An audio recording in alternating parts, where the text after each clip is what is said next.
No vídeo de hoje, Ancelotti se orienta. A seleção sem Endrick e Luiz Henrique vai continuar sendo penta. Like no vídeo, se inscreve, ativa o sininho, rumo a 470 mil inscritos por aqui. Uma ótima quarta-feira para todo mundo. Aproveitando, virou o mês.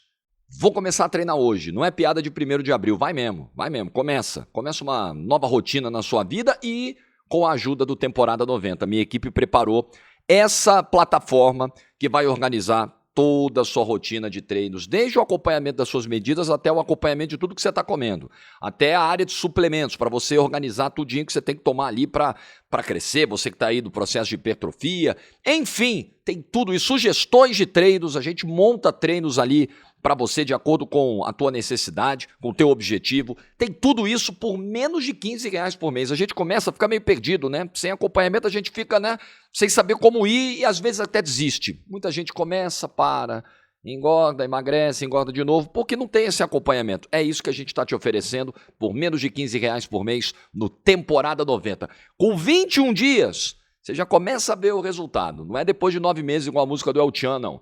Link na descrição. Nossa, é muito mais 40 essa, né? Link na descrição e no comentário fixado Temporada 90. Muito bem. É óbvio, gente, que é uma brincadeira, um exagero, né? Que a gente faz no início do vídeo, sem Endrick e Luiz Henrique. Né, o Brasil não ganha a Copa, o Brasil só vai ser hexa se levar os dois. É óbvio que tem um exagero aqui, até porque eu não acredito que o Brasil será hexacampeão esse ano. Pode acontecer? Pode. É o Brasil. Os caras respeitam nós. É um torneio de tiro curto, de um mês. Tudo pode acontecer. Mas não acredito. Agora, na boa, o que mostraram nessa data FIFA Luiz Henrique, Endrick e Danilo do Botafogo, desses três a gente precisa falar com mais profundidade, que esses três mostraram, quase que obriga o Ancelotti a levar os três. Não tem como você pensar numa data FIFA tão importante quanto essa, a última antes da Copa, sabendo que momento é uma coisa que é muito determinante em termos de seleção, qualquer seleção, né? Momento pesa muito, não dá para ignorar o que esses três fizeram na data FIFA. O que o Endrick fez nos pouco mais de 15 minutos que esteve em campo. Mas eu quero falar desses três no final do vídeo. Primeiro eu quero falar do que foi a atuação do Brasil. O Brasil fez uma boa atuação contra a Croácia. Se você olhar o primeiro tempo do Brasil, as melhores chances foram do Brasil até o 1-0. O Livakovic teve que fazer 3 defesas, e difíceis, tá? Defesas muito importantes. Primeiro, num chute do Danilo, numa jogada, num passe do Vinícius Júnior. Depois, um chute do João Pedro, a bola ia passando embaixo dele, ele catou e pegou. E uma batida do Matheus Cunha, muito bem feita da entrada da área. No cantinho, o Livakovic vai com a ponta dos dedos. Só o Brasil tinha criado chances realmente grandes, de muito perigo pro gol da Croácia no primeiro tempo. O Brasil fez um bom primeiro tempo. Se você olhar o que foi o Brasil ontem, o que foi o Brasil no jogo contra a França, por exemplo, o Brasil, muitos momentos contra a França, não tinha a bola.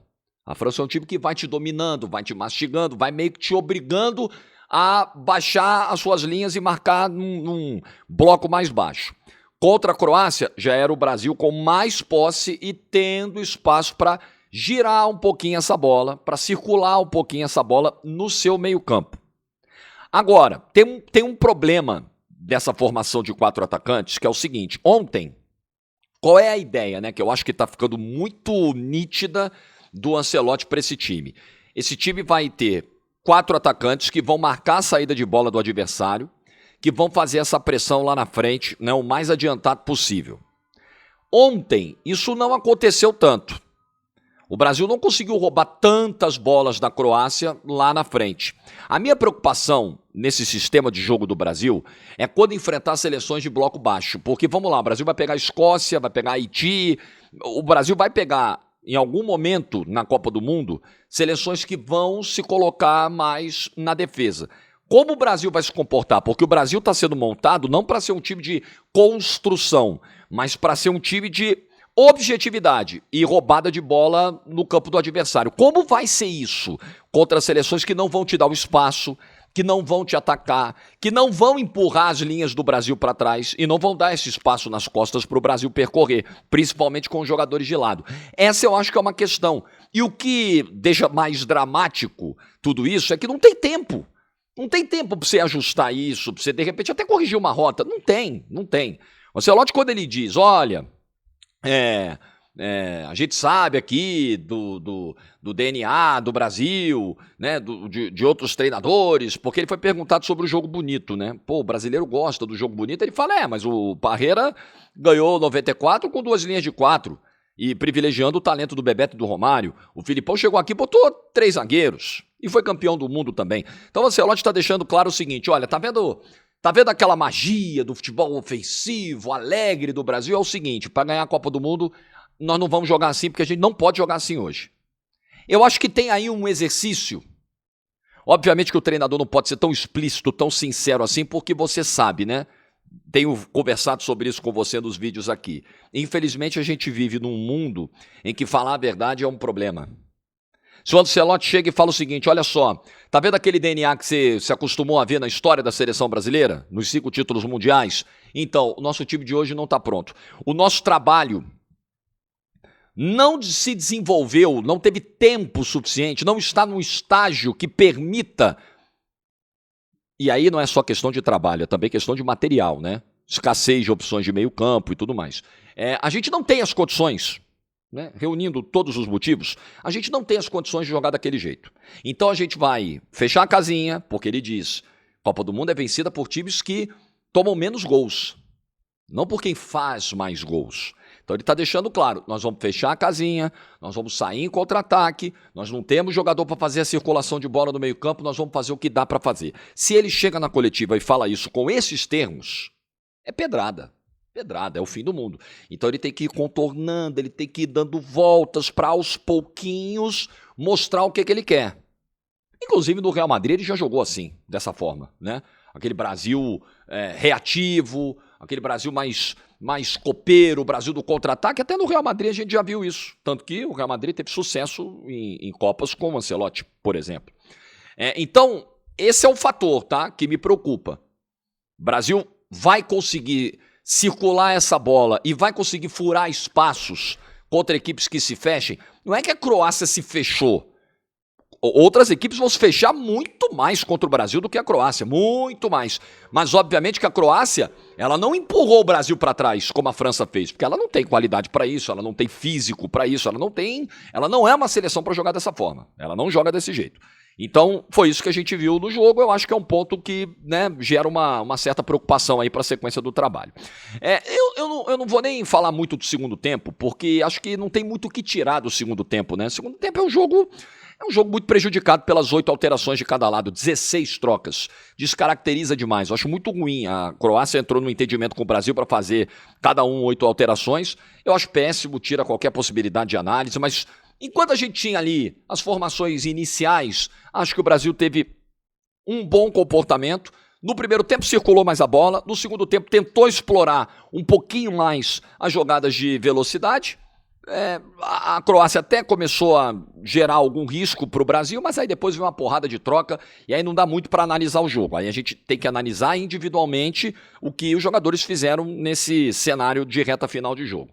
Então o Brasil se saiu bem contra a Croácia, não dá para dizer que o Brasil foi mal. A jogada do contra-ataque que gera o gol do Danilo é maravilhosa, esticada do Matheus Cunha, o Vinícius faz o que ele gosta de fazer, partir na velocidade contra a marcação, limpa, tem 2, 3 chegando, o Perisic vai com a bunda no chão quando o Vini dá o come, e aí o Danilo chega para finalizar, pisando na área, e aí Danilo é o primeiro de quem eu quero falar daqueles 3 que eu citei no início. Danilo do Botafogo. Danilo sai grande não só para uma convocação, para uma briga de titularidade. E a gente não sabe em que condições o Bruno Guimarães vai voltar. E eu acho que nessa data FIFA, na comparação Danilo e Andrei Santos, cada um jogou um jogo como titular. O Andrei foi titular ao lado do Casemiro contra a França, o Danilo foi titular ontem ao lado do Casemiro contra a Croácia. Inegavelmente o Danilo se saiu melhor.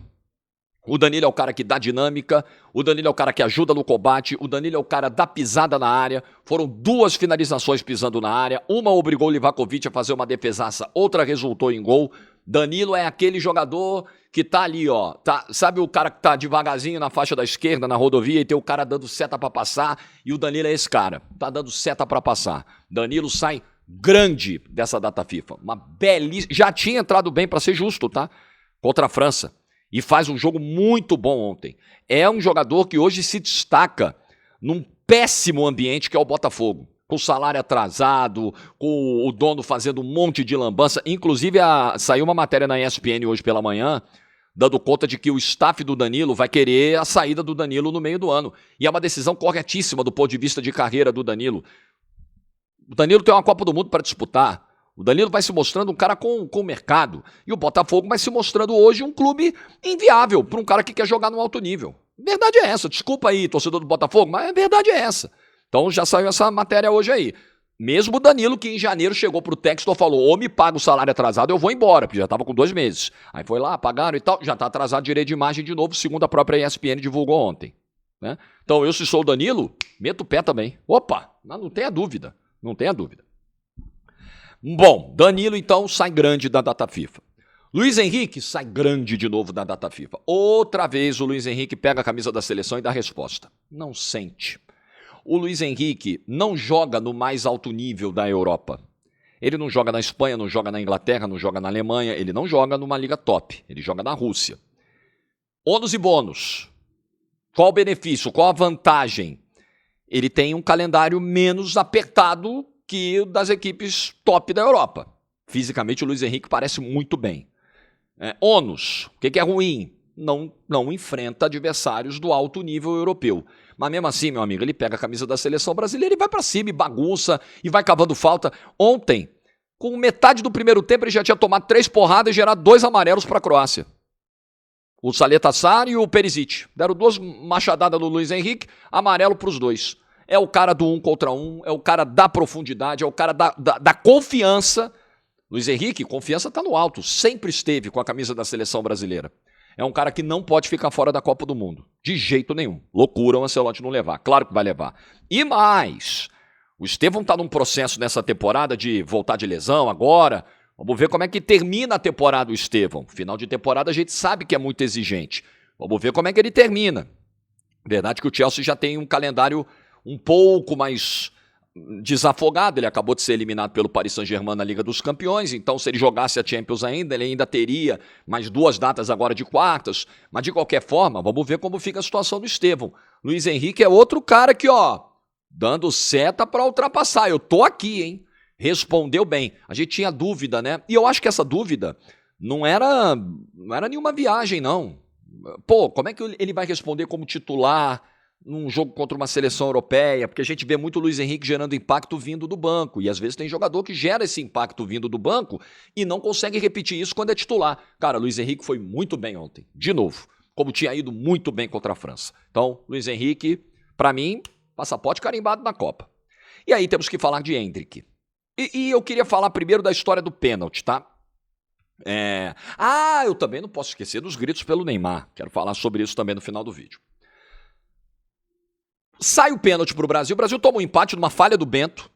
Bento sai totalmente errado do gol e o Madjer se estica, a bola parece até que bate no Danilo ali, Danilo do Flamengo, lateral direito que entrou, e sai o gol da Croácia. E aí na saída de bola o Endrick cava um pênalti. Acho bem discutível, inclusive, o pênalti, tá? Bem discutível. Mas enfim, o árbitro marcou pênalti em cima do Endrick. E aí o Endrick pega a bola pra bater. Gente, desculpa, nós estamos na bola do futebol faz tempo.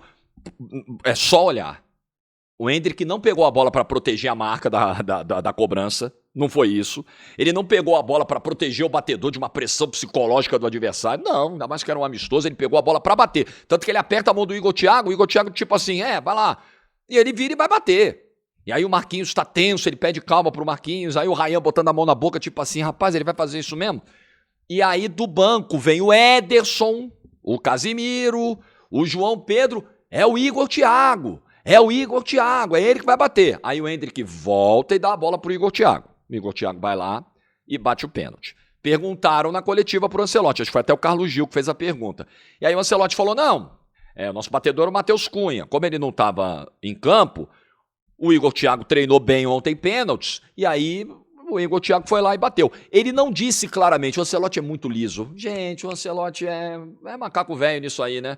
É difícil pegar um homem na curva. Ele vai lá e tá falando, não, o Igor Thiago é muito cobrador, muito bom cobrador. Treinamos pênaltis ontem, ele bateu bem.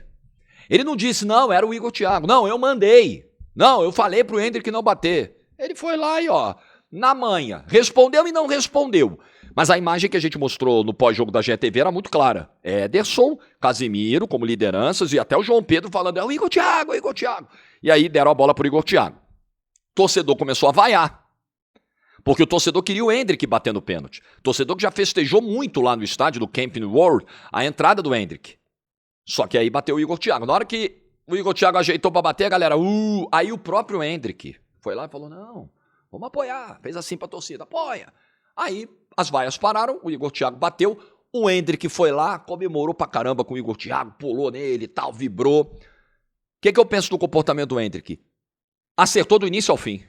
Do início ao fim. Sabe por quê? Pô, Jorge, mas será que ele não cometeu uma insubordinação? Porque o combinado era o Igor Thiago, segundo o Ancelotti. Amigo, quantas vezes a gente já ouviu falar que o pênalti é muito também da confiança de quem vai bater?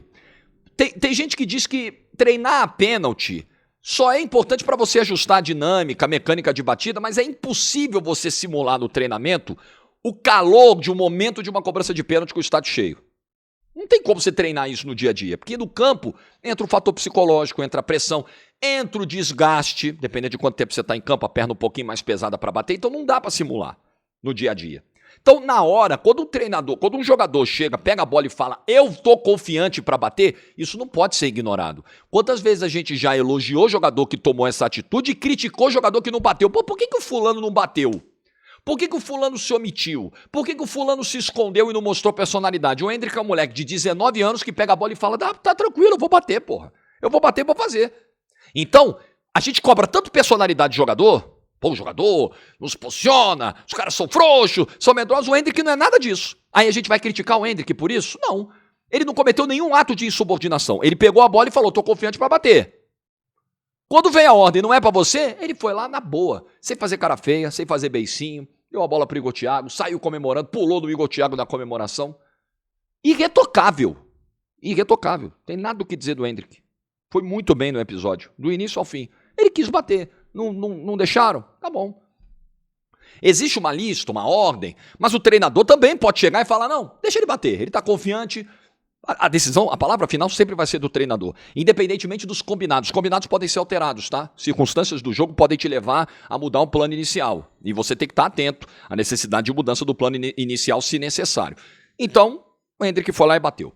O Endrick ficou 16 minutos em campo, com um acréscimo e tudo mais, e gerou impacto em 2 gols do Brasil. Ele sofre o pênalti e ele faz a jogada pro gol do Martinelli. O Endrick é um cara, não adianta, o Endrick tem um negócio que... não é palpável, não é tão fácil você medir, você não vai necessariamente encontrar isso nas estatísticas. O Endrick tem estrela, amigo. O Endrick tem personalidade, com 19 anos ele não sente a camisa da seleção brasileira. Bota o Endrick em Wembley, bota o Endrick no Bernabéu, ele vai lá, mete gol, vai pra cima. Ele não sente. Ele tem personalidade, ele tem estrela. Bola bate nele, entra, ele tá sempre bem posicionado, ele tá sempre no lugar certo. Ele é um cara de quem você não pode abrir mão de jeito nenhum. O Endrick é um cara que acabou de chegar no Lyon, no meio da temporada europeia. Em 14 jogos, ele já tem 10 participações para gol. Acabou de chegar. Ele caiu de paraquedas no Lyon. Ele chegou no meio da temporada, comendo o banco do Real Madrid, sem ter feito nenhum gol na temporada antes. Nenhum gol, nenhuma assistência. Mal tinha entrado em campo em 3 jogos na temporada. Aí ele olhou e falou, pô, se eu ficar aqui esquentando o banco, esquece, ninguém vai lembrar de mim. Quem não é visto não é lembrado, quem não joga não é lembrado. Eu vou embora, eu vou pro Lyon. E já tem 10 participações para gol, em 2 meses que ele tá no Lyon. Pô, não dá pra você abrir mão de um cara desse. E mais, a seleção não pode se dar esse luxo hoje. Porque o Ancelotti fala do Endrick e ele diz assim, não, a gente tem jovens como o Endrick, ele cita outros que são jogadores pro futuro da seleção brasileira. Tudo bem, que ótimo que a gente tem um garoto com 19 anos que vai estar aí presente em mais 2, 3 ciclos de Copa tranquilamente. Mas passa a impressão de que o Ancelotti trata esse Endrick do futuro como algo desnecessário para agora, algo desimportante para o momento atual, como se a seleção tivesse, pronta. Tá tudo pronto, as vagas estão todas preenchidas, o ataque tá resolvido. Não tem brecha pro Endrick, é pro futuro. Claro que tem brecha. Olha o ciclo que o Brasil fez, olha as indefinições que o Brasil tem. Não tem como você abrir mão de um Endrick. De jeito nenhum. Não tem. Acho que é uma loucura hoje. Acho que você pode ter as suas convicções, as suas ideias, os seus nomes. Mas, cara, você não pode abrir mão de alguém que tá com a confiança lá em cima, que tá entregando. O cara tá entregando. O cara entrega com 19 anos. Toda vez que ele veste a camisa da seleção, ele é decisivo de alguma maneira. Foi decisivo contra a Inglaterra, foi decisivo contra a Espanha, foi decisivo naqueles amistosos dos Estados Unidos antes da Copa América, decisivo ontem. Ele é sempre decisivo. E com poucos minutos, tá? Você dá 10 minutos pra ele aqui, 15 minutos pra ele ali, 20 minutos pra ele ali, ele vai lá e resolve, ele faz a diferença. É um jogador importante. Não estou dizendo que o Brasil vai ser hexa. Claro que eu fiz a brincadeira no início do vídeo. Claro que é zoeira, é brincadeira. Leva o Hendrick e traz a taça. Encomenda as medalhas. Não é isso. Mas tem que estar no grupo, gente. Tem que estar no grupo como uma opção viável. Não é estar no grupo esquentando o banco como o Ronaldo em 94. Realmente não tinha brecha, né? O Ronaldo, que na época era Ronaldinho ainda com 17, 18 anos, realmente não tinha brecha. Hoje, o que não falta é brecha na seleção brasileira. Vamos combinar? Vamos combinar, a seleção não está pronta, a seleção não vai chegar pronta na Copa do Mundo, então nesse estágio em que estamos, o Brasil não pode se dar ao luxo de abrir mão de um jogador com as características do Hendrick. Aí é loucura, pô. Então, Ancelotti, se orienta. E para fechar o vídeo, ontem tivemos gritos de Neymar. Olê, olê, olê, olá, Neymar. Isso era meia hora do segundo tempo, mais ou menos. Ou até menos. Não, isso era 22, 23, era metade do segundo tempo. Foi ali um pouquinho antes da pausa de hidratação do segundo tempo. O Brasil já estava ganhando por 1-0. Mesmo ganhando, começou. Olê, olê, olê, olá. Neymar, Neymar. E como a Mari Spinelli relatou pra gente na transmissão da GETV, não foi um grito isolado, não. Foi bastante gente. Era um grito que estava ali meio que ecoando pelo Camping World em Orlando. Bom, eu vou muito na linha da Luana Maluf ontem na transmissão. Acho que a Lu trouxe uma visão que me parece fazer muito sentido. Eu acho que hoje você pensa no nome do Neymar para a seleção brasileira muito mais por essa memória afetiva, que é uma memória bonita, porque os números do Neymar são fantásticos na seleção, o desempenho do Neymar na seleção sempre foi de alto nível. Você conta nos dedos, eu não sei nem se você enche uma mão, tá? De atuações ruins do Neymar com a camisa da seleção. Você fala, pô, aquele jogo ali o Neymar foi muito mal. Você conta nos dedos. O Neymar sempre respondeu muito bem com a camisa da seleção brasileira. Isso é inegável. Então eu acho, muito na linha do comentário da Lu, concordo inteiro, que tem muito mais esse apego, além, claro, da fragilidade atual que a seleção brasileira demonstra, que faz a gente se pegar na tábua de salvação, salvador da pátria, igual eu falei num vídeo recente. Além disso, você tem esse olhar, assim, você lembra daquilo que o Neymar fez com a camisa da seleção e você fala, pô, aí ó, podia vir o cara, podia trazer o cara. Eu acho que está muito mais baseado nisso do que no momento. Porque eu também vou na linha da Lu. Eu não sei até que ponto toda essa galera, principalmente quem está fora do Brasil, tem facilidade em acompanhar ou tem tempo para acompanhar. Facilidade até tem, né? Você tem as plataformas disponíveis aí mundo afora. Mas tem tempo para acompanhar os jogos do Brasileirão, os jogos do Santos, porque, vamos lá, se esse grito ele é pelos jogos recentes do Neymar no Brasileirão, eu não sei, porque você pega os dois últimos jogos, o Neymar foi mal contra Inter e Corinthians. Foi mal nos dois últimos jogos antes da data FIFA. O Neymar não foi bem. O Neymar não está fazendo uma grande temporada. O Neymar fez um bom jogo esse ano contra o Vasco, teve aqueles minutos contra o Velo Clube, onde ele entrou bem voltando da lesão, aí foi mal contra o Novo Horizontino, participa diretamente de um dos gols da eliminação do Santos. Então eu tô fechadaço com a Lu nessa aí. Eu acho que tem muito uma lembrança de tudo aquilo que o Neymar já ofereceu à seleção brasileira, e ele deu muito à seleção brasileira, os números dele são realmente incontestáveis na seleção, não tem o que discutir, do que olhando o presente. Porque esse Neymar de 2026 é um Neymar com dificuldades, num processo de recuperação física, teve uma artroscopia, Neymar teve muitos problemas físicos, eu acho que é muito isso, muito isso. Eu entendo, torcedor, entendo, porque assim como eu entendo que não dá para a seleção se dar ao luxo de abrir mão do Hendrick porque ela não está pronta, eu também entendo o torcedor pedir um cara talentosíssimo como o Neymar, porque ele olha para o campo e enxerga que a seleção não está pronta. Eu super entendo. Mas acho que é muito mais isso. Eu acho que é muito mais o lúdico, muito mais ali um sonho do que realmente você olhar para o Neymar agora de abril de 2026 e falar, pô, esse cara tá voando e tem que ir para a Copa do Mundo. Eu acho que é muito isso. Tô 100% com a Luana Maluf nesse comentário que ela trouxe ontem na transmissão da GETV. Acho que é bem por aí. Muito bem. Então agora, 18 de maio. Voltamos à nossa vaca fria, Brasileirão já volta hoje. O que não vai faltar é assunto. O que não vai... Atenção, torcedor, você que estava em paz, acabou a sua paz.